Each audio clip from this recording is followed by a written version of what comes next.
জাকির ভাই, জি ভাই। আপনি নাকি রমজানে কিসের একটা অফার দিছেন? হ্যাঁ হ্যাঁ, আপনি এখনো শুনেন নাই? না না, একটু বলেন তো। কি আমাদের তো হচ্ছে গিয়ে গরমে ঠান্ডা অফার। বলেন তো জাকির ভাই। আলহামদুলিল্লাহ, এই যে মাহে রমজান আমাদের খুব কাছে সঙ্গে নিকটে চলে আসছে। রমজান উপলক্ষে আমরা একটা ধামাকা একটা অফার রাখছি। আমাদের এখানে প্রত্যেক দিন আলহামদুলিল্লাহ প্রায় 1000 পিসের মতো কেক সেল হয় প্রত্যেক দিন। সো আমরা একটা হচ্ছে গিয়ে উদ্যোগ নিয়েছি, এই আমাদের প্রতি স্লাইসের দাম হচ্ছে 100 টাকা। আমরা যতগুলো স্লাইস বিক্রি হবে সবগুলো থেকে 10 টাকা করে আমরা আলাদা করে রেখে দিব। এই 10 টাকা যদি আমাদের প্রতিদিন 1000 পিস সেল হয়, প্রতিদিন অলমোস্ট 10,000 টাকা আমাদের সেভ হচ্ছে। মানে পুরো 30 দিন, রমজানের 30 দিনে প্রায় 3 লক্ষ টাকা।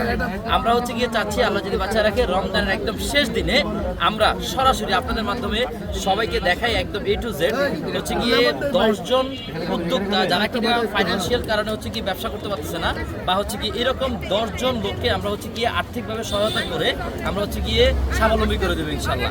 এটা হচ্ছে আমাদের প্রথম উদ্যোগ এই প্রথম রমজানে। ইনশাল্লাহ আল্লাহ যদি বাঁচা রাখে, ব্যবসা যদি খুব ভালো হয়, আগামীতে আরও অনেক বড় উদ্যোগ নেওয়ার খুব শখ। বাট রমজানে আমাদের এই একটা উদ্যোগ থাকবে, সেটা হচ্ছে প্রতি স্লাইস থেকে আমরা 10 টাকা করে আলাদা করে রেখে দিব। মাস শেষে 10 জন উদ্যোক্তাকে আমরা সফল উদ্যোক্তা হিসেবে দেখতে চাই ইনশাল্লাহ।